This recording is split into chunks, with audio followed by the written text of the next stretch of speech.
Thanks for joining me again. I used my media briefing this week to shine a spotlight on CASA. The group started in Tacoma Park office in the church, but is now known around the region and the nation for its work on behalf of immigrants. And this year, CASA was front and center as they helped fight the illegal deportation of Kilmar Abrego Garcia. While his case received tons of media attention, it's just one example of what CASA has been doing to ensure that all immigrants receive due process.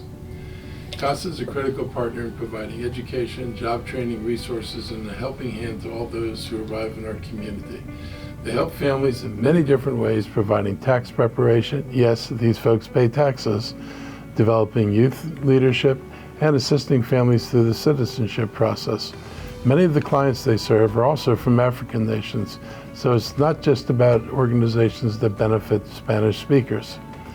What isn't talked about enough is CASA's work on behalf of those who aren't immigrants, native-born U.S. citizens, workers, tenants, those facing injustice, and those in need of a voice at all levels of government. Our long fight to increase the minimum wage and provide rent stabilization across Montgomery County could not have been accomplished without the advocacy work of CASA. Last week's Trust Act press conference was the public's first chance to hear from the new leader of CASA, George Escobar. He's the incoming executive director, taking over for the founder and longtime leader and a real friend, Gustavo Torres. George has been with CASA for more than 10 years, so the transition should be pretty smooth. But he takes over at a time when there's increased fear within the immigrant community that's driving many people away from community engagement and in some cases towards self-deportation. As you mentioned, right now is a very, very trying time for our community. Literally, people are being kidnapped off the street. They're afraid to walk to school. They're afraid to go to the grocery store. This is a moment of a seminal moment in the history of our community. And it's something that we take very seriously. We're thankful for partnerships with government, with progressive governments such as Montgomery County that really see individuals for who they are and take the responsibility of understanding that they represent all of Montgomery County residents, regardless of their immigration status. That is not the case in many counties and many areas in the rest of the country. This is no way for anyone in our community to have to live. No one should be silenced by fear. Thankfully, we have an organization like CASA that won't shy away from the moments when they are needed the most. This week, the Montgomery County Council unanimously approved Gabe Albornoz as Director of Montgomery County Recreation Department. He returns to the Director's office after serving 7 years on the County Council. The Department of Recreation is one of the county's most widely used and trusted community resources. I know Gabe is committed to continuing our goals of providing an inclusive, diverse, and accessible programming for all of our residents. He's a strong leader with a big heart, which is essential in building on our success of improving and enriching lives through rec. Residents can expect the department under his leadership to prioritize program accessibility, community well-being, and the operational investments needed to sustainably deliver high-quality services. I know he shares the goal of delivering programs that meet our diverse needs and the interests of our community, especially our most vulnerable residents. For FY26, the Department of Recreation's budget totals were $68 million, reflecting a $3.5 million increase over the previous year. The department employs 191 full-time staff and more than 2,500 seasonal employees. Recent analysis of the department shows steady year-to-year growth in the aquatics programming, services for older adults, youth engagement, and overall participation. I know that our direction will continue upwards even as we deal with physical challenges ahead. I want to welcome Shebra Evans to the County Council. The former school board member and two-time school board president has a good understanding of how Montgomery County works. That is extremely important as we shape the next operating and capital budgets. She was one of 67 people who applied to take the final year of the open council seat vacated by former Councilmember Albornoz. I want to thank our community for being willing to help in this way, and I'm confident the council has chosen a dedicated public servant who will keep us headed in the right direction over the next year. On Monday, the Bracken Square Apartments opened in Silver Spring. It's a 98-unit mixed-income building. The building comprises the following unit layouts, affordable to households between 30 and 80% of AMI: 28 one-bedroom units, 55 two-bedroom units, and 15 three-bedroom units, which are very rare to find. This project benefited from our efforts to streamline county development approvals and was the first to use our Speed to Market initiative. I want to thank Maryland Delegate Lord Charkoudian and Councilmember Kate Stewart because this development showed what we could accomplish when we leveraged the right state and county partnerships. We maximized the use of financing, including the low-income housing tax credit. Bracken Square employed an innovative twinning approach, which leverages both a 4% and a 9% tax credit to fund the development. This method really allows us to stretch public dollars further than they would otherwise have gone. Under Director Scott Bruton, the county's Department of Housing and Community Affairs did its part to invest in key financing, including a total of $9.5 million in lending from the Housing Initiative Fund and a payment in lieu of taxes or pilot agreement. We're nearing the end of 2025, and this has been another historic year for the county's investments in affordable housing. Since fiscal year 23, we have created or preserved more than 4,500 affordable units, and in FY25, we closed financing on a total of $108 million to support the creation or preservation of more than 1,800 affordable units countywide. These investments reflect our values. Access to affordable housing is about stability, dignity, and opportunity. By stepping in when we did and working with partners like TM Associates and Green Street Housing, we keep our residents from being priced out of their homes.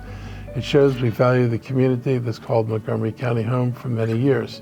Accomplishments like this help us keep residents here where they want to be.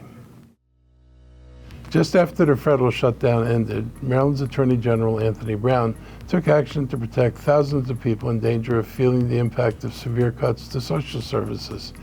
Every year, the federal government issues a notice of funding opportunity for the Continuum of Care Grant.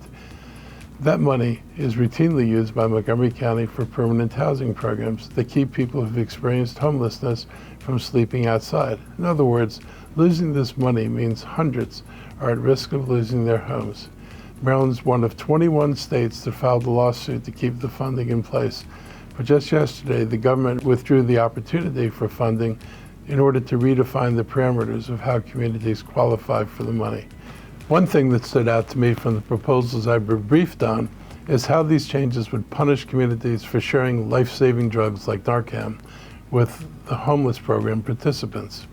This proposal is pretty sick and twisted, and here's why. It would make it a criminal offense for a worker in a homeless shelter to help save a client's life by administering anti-overdose medication like Narcan. This would be considered encouraging addiction and drug use. You're probably wondering how saving someone's life encourages addiction. Well, if you let the person die, they're no longer addicted, and they're no longer pursuing drugs. The drug addiction problem is solved. This twisted logic assumes that the person administering Narcan is enabling a person who survives an overdose to use drugs again. There is another possibility that the person gets treatment and recovers from their addiction and becomes a functioning and productive member of society rather than dying. Under Trump's directive, just letting an overdose victim die is the cure. His proposals to end homelessness are just as ludicrous. Pulling the funding for programs to prevent homelessness, which in his mind are a waste of money, simply leaves people homeless.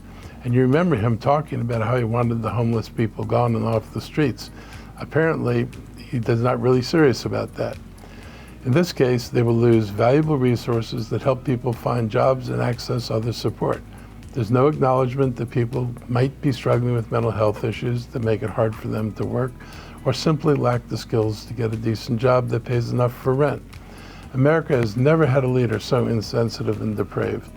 Turning your back on the needy is antithetical to our society's values and to the values of all major religions, where the concept of healing the sick, feeding the hungry, and housing the unsheltered goes hand in hand with compassion. It's kind of central to living in a civilized society. You simply cannot ignore the cruelty behind these changes and their attempt to vilify a county like ours. These changes ignore the fact that providing housing dramatically increases the chances of long-term stability. and success in voluntary treatment services for those experiencing homelessness. Our programs work to move people experiencing homelessness into stable living conditions. Congress never weighed in on these changes. They are simply at the directive of the Trump administration, which looks to cap the continuum of care funding dedicated to permanent housing at 30% instead of 90% of the available money. I hope that the pressure from this lawsuit forces leaders to reconsider their approach and consider the difficult position it puts many of our residents in. Last week, a panel of Trump-backed vaccine advisors, with no business being there, voted to end the recommendation for the first dose of hepatitis B vaccine to be given within the first 24 hours of birth. That recommendation has been in place since 1991. And since its start, hepatitis B infections in children and teens have decreased by 99%. Last Friday, the Maryland Department of Health issued an advisory emphasizing the importance of administering the birth dose of hepatitis B. It allows the same guidelines put out by the American Academy of Pediatrics. The State Department of Health has issued a hepatitis B vaccine standing order that authorizes qualified healthcare professionals to administer the vaccine. This is yet another example of how our state health department won't sit idly by while dangerous recommendations and plans are implemented. It's also another example of what happens when you place a completely unqualified and delusional person in charge of a federal agency. This time, the agency is the one that's supposed to be promoting our health. This is not good. Hepatitis B is a liver infection that spreads through direct contact with bodily fluids and can lead to severe liver conditions like cancer and liver failure. Public health experts worry that the vote could raise unfounded safety concerns about the vaccine and encourage some people to opt out, potentially leading to an increase in sickness. I can't believe someone would try and argue that our world is a safer place and less susceptible to disease by eliminating tried and true protections like vaccines. I'm glad that in Maryland, doctors and nurses will be reassured that proper medical guidance is still being offered and encouraged for parents of newborns. On the right side, Santa returns to Montgomery County.